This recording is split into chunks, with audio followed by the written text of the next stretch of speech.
Can you stay jacked during long-term travel? If you're new here, this series is a behind-the-scenes look at what's going on in my life as I take a year off work to travel the world with my fiance, trying to work out how to live a healthier and happier life. And because I'm traveling for so long, I need to work out how to combine my favorite thing, which is fitness, with the traveling. This is what to expect from this video. So firstly, we're going to go over difficulties faced whilst mixing training and long-term travel. Secondly, what my training schedule is and why. And thirdly, what life-saving equipment I'm carrying around with me in my suitcase. So we've been traveling for roughly 4 months or so now. Currently in Bangkok, Thailand. Absolutely love this place. Such a beautiful country, such beautiful people. And thankfully I have managed to stay in some reasonable shape whilst been traveling. There have been some difficulties, and the main difficulty, I guess, would be loss of routine. So back at home, you wake up at the same time, you go to bed at the same time most of the time, and then you either go to the gym in the morning or evening, whatever you usually do. And it's just very easy, you just get into habit and you don't really need to think about it. But when you're traveling, that all goes out the window. So what am I actually doing whilst I'm traveling? I think for a bit of context, it's good to understand what I was doing back at home before coming out here. So back at home, I've actually made a series about this. I'm basically training for skills, strength, function, hypertrophy, and longevity. So I want the whole package. And what I usually do at home is a push, pull, legs, and then cardio split. Whilst I'm traveling, I'm doing a very similar thing, push, pull, legs, cardio. However, I don't have a specific cardio session. I'm just counting the kind of day-to-day activity that we're doing, like walking around, seeing the city, or trying activities like freediving as my cardio. So really, I'm only officially training push, pull, legs. And the most important thing you have to do is define your goals, your fitness goals whilst you're traveling, because they're going to be different to what they are back home. For me personally, my goals are just maintaining some muscle and not trying to get too fat or put on too much fat. I've completely accepted the fact that I'm going to lose strength. I already have lost strength. I'm going to lose some of my skills as well, like my front lever, my handstand pushing strength. All I want to do is just maintain some muscle and not put on too much fat. And so far that's going okay. And the best thing for maintaining muscle mass, in my opinion, is kind of hypertrophy zone or endurance workouts, either at the gym or at a calisthenics park. Thankfully, I already love calisthenics. That's the main thing I do. So pull-ups, push-ups, muscle-ups, that kind of stuff. And there's pretty much a calisthenic park on every street corner, especially in Asia. They just love working out outside here. Gyms here are very accessible and very cheap as well for a day pass. You're probably looking around between $2 to $4 for a day pass in most gyms across Asia. Obviously in the more developed countries like Hong Kong or Singapore or anything, it's going to be kind of Western prices, but in all the other countries, super cheap. Another great resource is something called calisthenicsparks.com, I think. I need to double check that, but that is an amazing website that just gives you a map of all the nearest calisthenics parks in your area, which is perfect for me. I'll just go give you a quick overview of each day. So my push day usually involves some kind of handstand push-up attempts. Then I move into dips, bench dips or push-ups. Then I do something specific for triceps. And then when I don't have a gym, I've got something that I carry around with me which I can use to train my arms.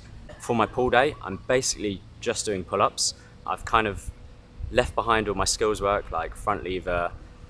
I just do pull-ups now, just because I think that's the easiest way to maintain your strength and function when you're traveling for so long. On my pull day, also add in biceps. And then on my leg day, it's pretty much whatever I can do at the gym.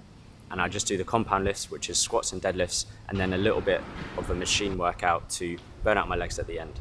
If I don't have a gym with my legs, I can sometimes hold my rucksack, which is about 14 kilos, and just go for volume.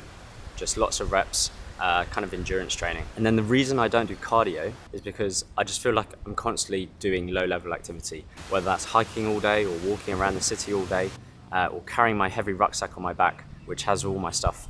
You might have heard the term rucking, which is something that Huberman and Attia love, which is a fantastic form of cardio and almost strength training at the same time. All right, so now I want to go back to the hostel room and show you what equipment I'm carrying with me, which is literally saving my life. I travel with two things. One, a resistance band, two sticks, which I'll explain what these are for in a second. Firstly, the resistance band. So the resistance band is fairly self-explanatory. I think we've all seen one of these before. For me specifically, I use it for doing arm training. So once I finish my push or pull, my push-ups, my pull-ups, my dips or whatever, I'll often use this just to target my arms afterwards for a bit of a pump, for a bit of a burn. You're not going to get jacked using resistance bands, but you can cause some muscle activation, some muscle stimulation to help maintain muscle mass. I don't think you could ever really grow your muscles using these only, but they're good for maintenance and you get a bit of a burn, get a bit of a pump from it, so it feels quite nice. And there's a few things you can do with this. So for example, for triceps, I could hang this up on something, and there's literally so many exercises you can do with these. So for triceps, sometimes I can hang it on a door frame, through a door frame, and do kind of like some overhead pulling movements or pull down movements. Biceps, just hook it under the bed and do some stretch curls, or even just under your feet doing some curls. Very easy, very lightweight to carry around. All right, so let me explain what these two sticks are. This is probably my #1 go-to equipment to travel around. So how do I use them?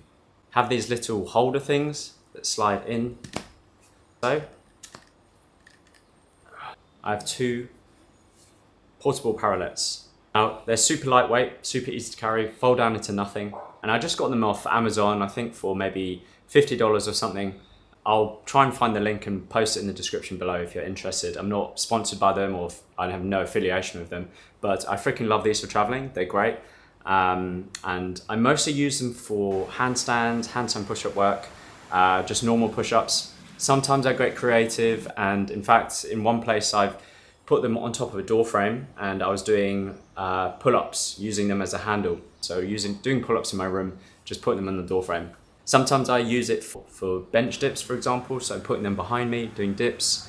But like I said, mostly handstands and handstand push-ups, and they're absolutely fantastic. And I don't think I could travel without them.